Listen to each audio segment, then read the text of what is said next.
5 strategies working-class people can use to multiply their wealth. Tips for building wealth from scratch. Most personal finance advice is built for people who already have financial breathing room. Telling a working-class earner to skip the daily coffee or clip grocery coupons manages existing scarcity. It doesn't create abundance in their lives. Multiplying wealth from a low starting point takes a different approach entirely. Psychology, asymmetric risk, and a willingness to ignore the conventional financial playbook get you further than a budget ever will. The 5 strategies below are aggressive, practical, and available to anyone willing to act on them. 1. Use asymmetric risk to create digital income.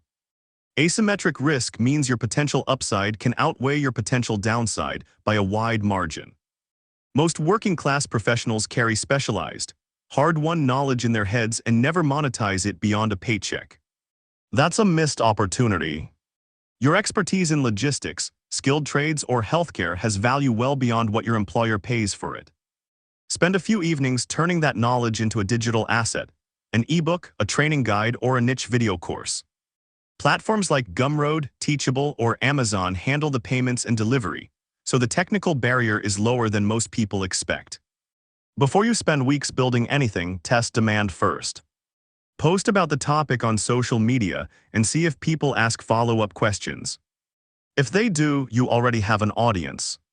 Once the product exists, it costs almost nothing to distribute and can be sold to buyers worldwide. You put in the hours once. The asset keeps working after that, too. House hack your way to free housing.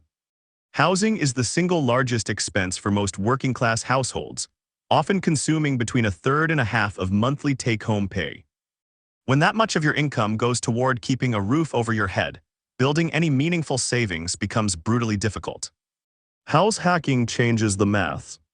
FHA loans allow as little as 3.5% down on properties with up to 4 units, provided you live in one of them. That makes the entry point far more reachable than most people assume. Use that loan to buy a small multi-unit property, such as a duplex or triplex, live in one unit and rent out the others. If the rent your tenants pay covers the mortgage, your housing cost drops close to zero. That money can go straight into investments instead. You're also building equity in real estate using other people's rent payments, which is one of the oldest wealth-building moves available to ordinary earners. 3. Acquire high-income skills instead of expensive degrees. Going back to a traditional 4-year university can mean taking on substantial debt and spending years in a classroom before your income improves at all. For working-class earners who need more money now, that timeline is a real problem. A faster path is mastering a high-income skill, a specific capability that businesses pay premium rates for regardless of your formal credentials. Digital advertising, technical sales, cybersecurity, website design, and professional copywriting all qualify. Picking the right skill matters as much as learning it, so scan job boards and freelance platforms to see what's in demand and what it pays.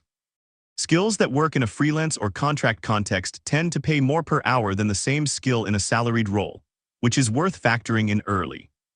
YouTube tutorials, focused boot camps, and industry certifications can get you to job-ready competency in months, not years. A significant salary jump gives you far more capital to work with than any annual raise, and it compounds from there. 4. Adopt the barbell investment strategy. Standard advice for working-class investors is to put everything into safe, diversified funds and wait. Index fund investing works for preserving and slowly growing wealth, but it rarely produces dramatic acceleration for someone starting from almost nothing. The barbell strategy, popularized by author and statistician Nassim Nicholas Taleb, skips the middle ground entirely. Put the large majority of your investable money into boring, safe assets like a broad index fund. A market downturn won't wipe you out. Take the remaining smaller portion and allocate it to high-risk, high-reward bets you actually understand, whether that's a side business, a niche growth sector, or reselling undervalued assets. The keyword there is understand. Don't bet on sectors you can't explain. If you work in healthcare, you may spot an opportunity in health tech before a mainstream investor would. Use what you already know. That's an edge most people walk past. The safe side keeps you in the game. The speculative side gives you a shot at gains that index funds alone can't produce. 5. Use geo-arbitrage to stretch every dollar you earn. In high-cost cities, a solid income can still leave you paycheck to paycheck. Housing, taxes, food, and transportation drain nearly everything you make before you have a chance to do anything useful with it. Geo-arbitrage means earning income at the rate of a high-cost economy while living in a much cheaper place.